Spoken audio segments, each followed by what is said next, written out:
you want to take your Turkish government scholarship application from this level to this level, then keep watching this video because I'm going to be giving you 10 hacks on how you can ace the Turkish government scholarship. So I divided it into 3 parts. The first part, I'm going to talk to you about the statement of intent or statement of purpose that you are supposed to write when you're going to be applying for the scholarship. In the second part, I'm going to talk to you about the hacks that you can use when you will be writing your research proposal that you need in order to apply for the scholarship. And in the last part of this video, I'm just going to be sharing general hacks. So the hacks that I'm going to give you at the end of this video is general hacks for everybody, and you need these hacks if you are going to ace the scholarships. This is something that I've done a lot of research about, so I'm extremely excited to share with you also. Keep paying attention. Okay, so here we are on my screen, and I'm going to be talking to you about the hacks that you need when you're going to be writing your statement of intent or your statement of purpose. I'm sure bachelor's, master's, PhD students, everybody is going to be writing this, so please do well to pay attention. Look at this diagram very well. So this is you here on one hand, and the other part that is important is the scholarship requirements and the scholarship objectives.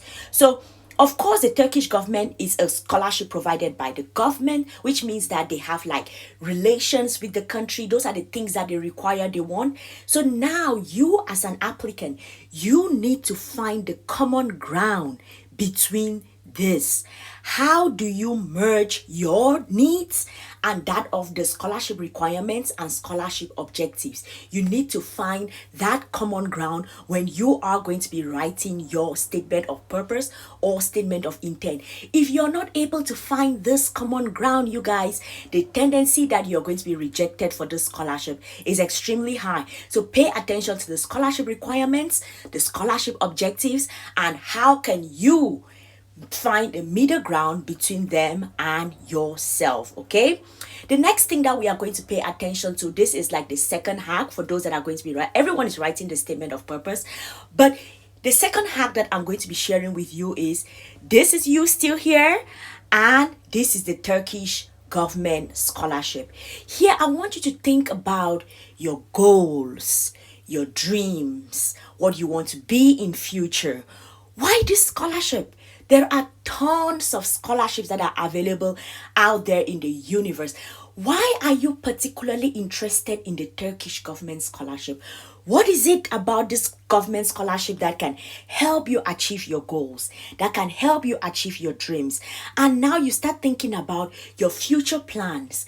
Where does it fit into everything that you want to apply for? So think about it and make sure that you make this clear, really, really clear in your statement of purpose. And then the third hack that I'm going to be sharing with you is, yes, again, this is you here, this is you here, and this is Turkey here. Now we are going to be talking about why Turkey. You could have gone to the United States, you could have gone to Australia, you could have gone to Japan. Why Turkey?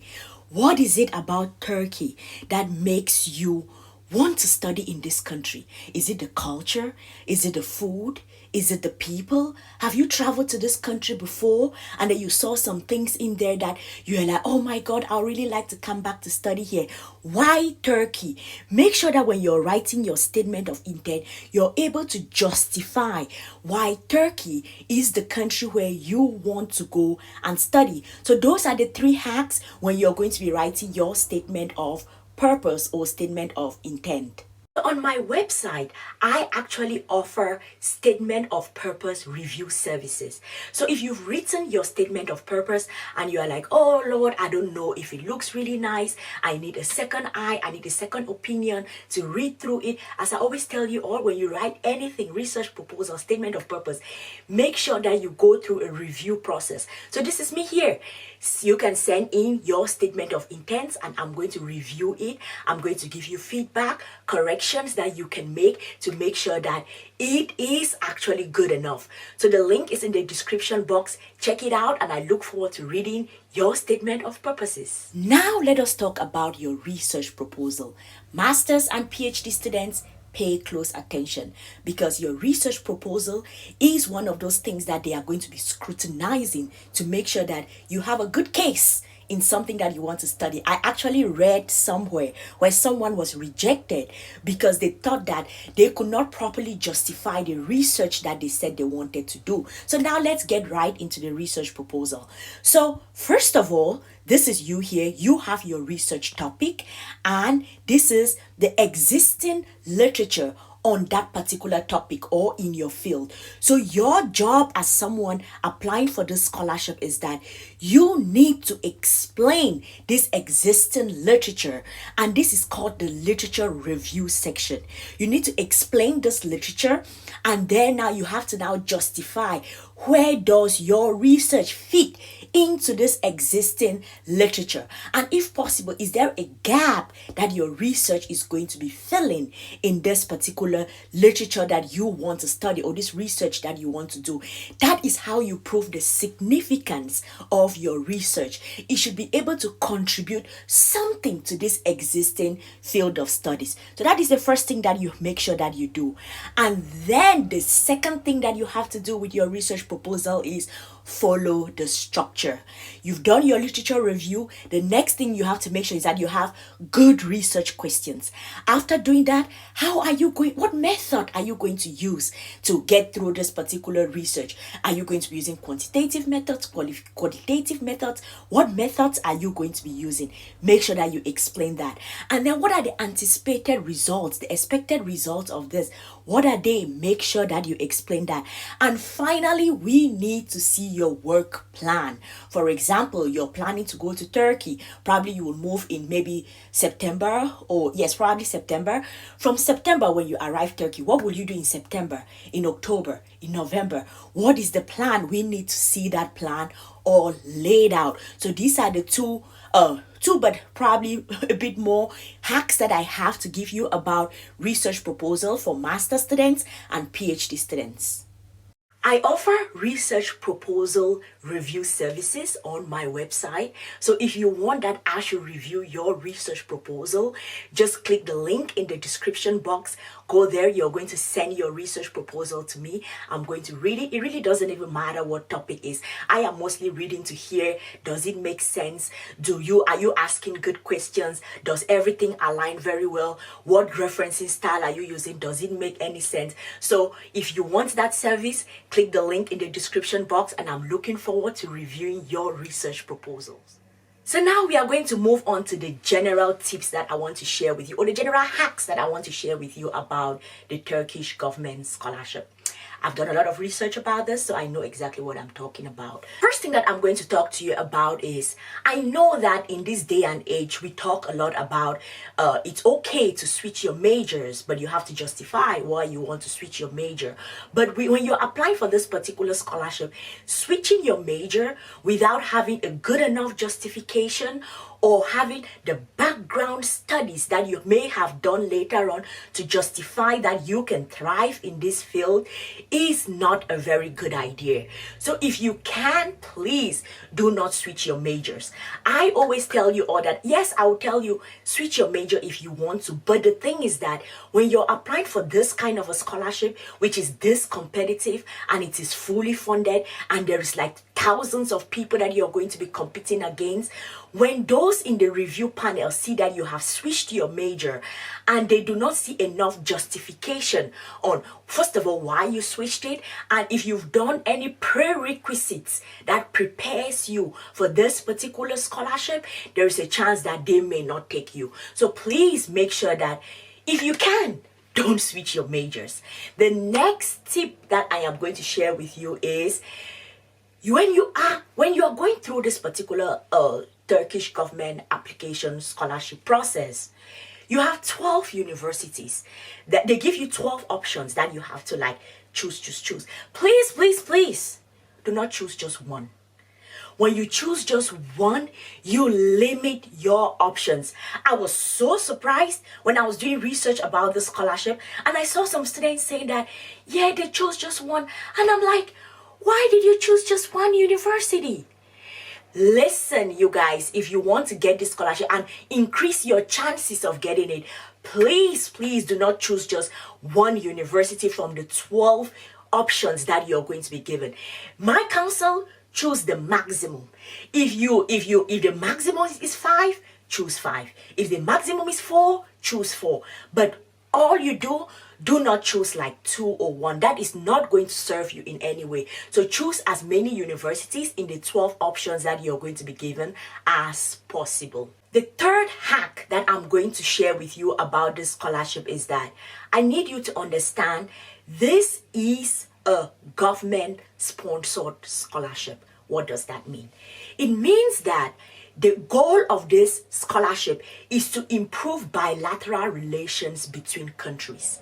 So you as an applicant, you as somebody who wants to get this scholarship, you need to be able to find, first of all, how can you improve bilateral relations between your country and Turkey? You need to be able to find that, because that is the goal of the scholarship provider. And also, it is extremely important that you think about your return plans, because the idea is that most government scholarships, they want to train leaders. They want that you should finish up, you should go back to your country, you go there, maybe you become some big time politician or some big time lecturer, and you can always have that soft side towards that government that trained you, which in this case is Turkey. So now they want that you should go back to your country, and they don't want any unplanned going back to your country. It has to be clear. When I'm done with my program, I intend to return to my country to work at a university that I studied at, and I want to teach at this department, and 5 years down the line, I want to be the head of department. That is how concrete you need to state your return plans. Or when I return, I want to work in the startup section in my country. The startup sector is now gaining a lot of momentum and building ground. So I want to go back and make sure that I contribute to this startup, and if possible, have my own startup. And if I have a startup, I'm going to be working on this, because this is the problem in my country that I am going to study now, and I want to implement these things in the startup. Boom. That is how you get it. Make sure that you are extremely clear about your return plans, what you're going to be doing, and make sure you make it as specific as possible. Fourth tip that I'm going to share with you all is, please guys, don't lie. Don't lie on your application. Please don't lie on your application. This is the thing. A scholarship application process. Yes, now you're submitting your documents. Remember, you're going to do an interview. Remember, they are going to do background checks. Please do not lie, because if you say one lie, you need another lie to cover up the lie, then you need another lie to cover up the lie, and then when they come during the interview and they are asking you questions, if you say anything that goes against the lie that you lied before, guess what? You're out. So please, please, please, no matter what you do not lie on your application. The last thing that I'm going to share with you, number 5 tip for everybody is, do you have any awards, academic awards, non-academic awards, conferences, publications, anything that you have ever done in your life that adds value to your academic profile? Please put it in your application. Even if they have a list of documents and that is not included, write it out somehow. If you're supposed to do your CV, write it out in your CV. Show all of these things that you have ever accomplished as much as possible. I tell you guys every time, a scholarship is a game of inches. One person, you just need to be 1 inch above the other person. And that is how you can get it. Because there is a cutoff list. There's a number of people that they can cut off. So if you have these awards, conferences, publications that you have done, and you do not mention it, or if there is space to submit it, you do not submit it, guess what? You are stacking the odds against yourself. It is important that you show everything that you have. If there is no space to submit them, guess what, baby? Write them out in that statement of intent. If there is no space to put them out, guess what? Write them out in that CV. Put everything that you have ever accomplished in that particular CV and submit it, and you let it go. When you let it go, I don't want you to sit and then you start thinking of, oh, am I going to get a scholarship or not? Or am I not going to get a scholarship or not? There's no time for brooding.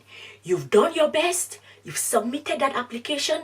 Let it go. Move on to the next scholarship.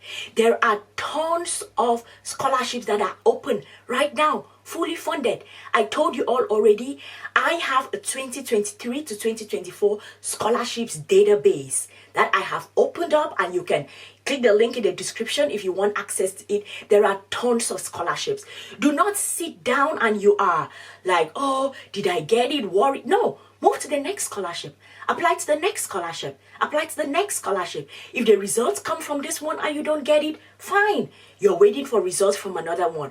So please do not sit back and feel sorry for yourself. Move on to the next one. Move on to the next one. Because as I told you all, I want that by December 2023, y'all are going to be sending me letters that you have gotten your dream scholarship. And I want you all to send me letters to tell me that you have gotten this Turkish government scholarship. I'm going to see y'all in the next one. Cheers.